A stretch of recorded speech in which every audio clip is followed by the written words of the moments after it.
White House admission on pandemic overshadows Trump's last push for re-election. A stunning White House claim that the U.S. cannot control the fast-worsening pandemic is overshadowing President Donald Trump's frantic last-ditch bid to turn around his re-election race with Democrat Joe Biden, with 8 days to go.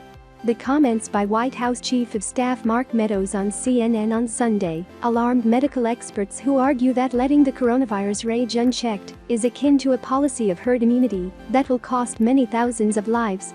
But with daily new infections hitting record levels, Trump spent the weekend in a campaign blitz in which he openly flouted steps like masking and social distancing that could slow the spread of the disease and moaned at all the media talks about his COVID. "We are not going to control the pandemic," Meadows told CNN's Jake Tapper on State of the Union Sunday, arguing that proper mitigation factors like therapies and vaccines should be the priority. The window into the administration's thinking came as Trump spent the weekend constructing a giant confidence trick for voters, declaring the country was rounding the corner beautifully in the battle against COVID-19. Vice President Mike Pence, meanwhile, is refusing to accept standing U.S. Centers for Disease Control and Prevention guidance on quarantining after his chief of staff and a bodyman personal assistant were among 5 people in his orbit to test positive in a new White House coronavirus hotspot. The latest signs that Trump is putting his political priorities ahead of his duty of care to the American people come as the president plans a frantic week of packed rallies that flout good social distancing practice. Build your own road to 270 electoral votes with CNN's interactive map, but the weekend of grim health data and controversy means the climax of the campaign will be overshadowed by the pandemic, a tough reality for Trump, since 60% of Americans in a recent CNN poll disapproved of his crisis management. The president has all along downplayed the threat from the virus. He mocked mask wearing, turning the practice into a culture war issue, and pressured Republican governors to open their states before the virus was under control, helping to unleash a wave of infections in the Sun Belt during the summer. As a result, his handling of the pandemic is a central campaign issue, and his behavior in recent days signals there will be no change to the White House's approach to the pandemic if he wins the election, no matter how bad the virus gets this winter. The final week of the campaign opens with Trump trailing Biden in national popular vote polls by 9 or 10 points, and by smaller margins in many of the states that will decide the election on November 3. If the polling is accurate, Trump does have a narrow path to re-election, but will need to make good on his vow to massively expand his political base with new conservative voters, and he will have to almost run the table in competitive states. Remarkably, more than 58 million Americans have cast early ballots, surpassing all early voting in the 2016 election, meaning that it will be more difficult for either candidate to shake up the dynamics of the race at the last minute. Biden appears to have more routes to the 270 electoral votes needed for victory, but Democrats are nervous after a late surge by Trump in 2016 carried him to a shock victory over Hillary Clinton. "I'm one of those folks, or competitors, it's not over till the bell rings. And I feel superstitious when I predict anything other than going to be a hard fight," Biden said in an interview aired on CBS'60 Minutes on Sunday, when asked whether Trump could still defeat him. "We feel good about where we are. But, I don't underestimate how he plays." Meadows sends shockwaves through Washington, the extent to which the White House has all but given up fighting the pandemic, for instance, public briefings by top government scientists have disappeared, was made clear by Meadows. The issue with his comments is that a vaccine, even if it is approved by regulators in the coming months, is unlikely to be available to all Americans by well into next year. The kind of state-of-the-art treatments that helped Trump beat his case of COVID-19 are not yet available to the general public or the tens of thousands of Americans now getting infected every day. Public health officials like Dr. Robert Redfield, the head of the CDC, have said masks are one of the most powerful weapons to fight the virus. Biden leapt on Meadows' comments as he tries to make a case that Trump's denial and downplaying of the greatest public health crisis in 100 years means he should be disqualified from serving a second term. He said the White House chief of staff had stunningly admitted this morning that the administration has given up on even trying to control this pandemic, that they've given up on their basic duty to protect the American people.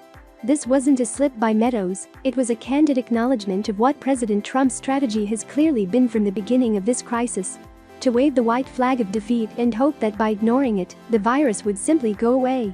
It hasn't, and it won't. The president and Pence, the head of the coronavirus task force, have consistently refused to model the social distancing and mask wearing that is the most effective way to cut infections until treatments and vaccines arrive. On Sunday, for instance, the president mixed with supporters who were unmasked and closely huddled together, offering fist bumps and signing "Make America Great Again" hats. That is exactly the wrong message the president should be sending, given a new modeling study from the University of Washington's Institute for Health Metrics and Evaluation that notes that in September, only 49% of Americans reported that they always wear a mask in public. If that number was 95%, more than 100,000 lives could be saved from COVID-19 through February, according to the study. In a new opinion piece in the Wall Street Journal on Sunday, Dr. Scott Gottlieb, the former commissioner of the Food and Drug Administration, warned that it might be time to consider a limited and temporary national mask mandate. Deaths are starting to rise again, and vaccines won't be widely available until next year, even in the best-case scenario. Everyone banding together to wear masks for a limited time will be the least costly way for society to weather a difficult winter, Gottlieb wrote. Pence, an essential worker. Even as news broke of the multiple infections in the vice president's office, the White House declared he was an essential worker, a designation normally reserved for first responders and frontline medical staff, and said he would go on with his campaign program. Pence, who was wearing a mask, clapped and jogged up to his podium at an event in North Carolina Sunday, the latest attempt by Trump and his team to foster a false impression of normality as the crisis deepens every single day. He never brought up the infections among his inner circle, barely mentioning the virus at the rally. But the virus is now rising in 35 states and is steady in 15. New infections rose past 80,000 cases on both Friday and Saturday, breaking previous single-day records. U.S. Surgeon General Drive Jerome Adams cautioned Friday that hospitalizations are up in 75% of the jurisdictions across the country. Deaths will likely also soon start rising. The utter disconnect between the fast-worsening reality and the behavior of Trump and Pence prompted David Gergen, an advisor to presidents of both parties who was speaking on CNN, to condemn what he said was a president and a vice president putting their own people's lives at risk to advance their own political good fortunes. Build your own road to 270 electoral votes with CNN's interactive map. The comments by Meadows appeared to be in line with the philosophy of White House advisor Dr. Scott Atlas, who has the president's ear and has infuriated government scientists on the White House coronavirus task force. Atlas has cast doubt on mask wearing and appears to favor an approach akin to herd immunity, letting the virus circulate freely in society to build resistance among citizens. Such an approach could cost hundreds of thousands more lives, according to William Hasseltine, chair and president of Access Health International. Meadows' statement also had troubling echoes for another expert. "I hear a lot of herd immunity in that statement, and that is horrifying," Dr. Jonathan Reiner, a professor of medicine at George Washington University, told CNN on Sunday. "We can control the pandemic," said Reiner, citing Washington, D.C.'s low incidence of the virus after earlier spikes and crediting mask wearing for the improved situation. "What the chief of staff is saying is surrender. No, we get everyone to mask up, that is how we get the rates down." The responsibilities of leaders. The comments by Meadows caused awkward moments for several Republican senators in town to advance the Supreme Court nomination of Amy Coney Barrett to a final floor vote on Monday. "We all have control, and we all have responsibility as leaders to set an example that consists of doing the right thing to stop the spread," the second-ranking Senate Republican, John Thune of South Dakota, told reporters. "There are certain elements of it that, yes, we cannot control. It's a virus. It's very aggressive. It wants to infect a lot of people, but there are things about our own behavior that we can control." The other South Dakota Senator, Mike Rounds, said the government should definitely not stop trying to control COVID-19. Indiana Republican Senator Mike Braun advised throwing the kitchen sink at getting the virus under control. The new cases of COVID-19 in the White House could not be closer to Pence. Mark Short, his chief of staff, tested positive on Saturday, the vice president's office announced in a statement late in the day. Sources told CNN that Marty Obst, a senior advisor to Pence who is not a government employee, and at least 3 staffers in Pence's office, also tested positive for the virus in recent days.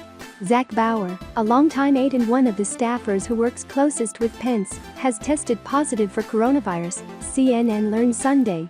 New fears about coronavirus at the White House will not stop Trump swearing in Barrett after her expected Senate confirmation on Monday, despite the fact that a Rose Garden announcement ceremony last month turned into what the government's top infectious disease specialist Dr. Anthony Fauci called a super-spreader event.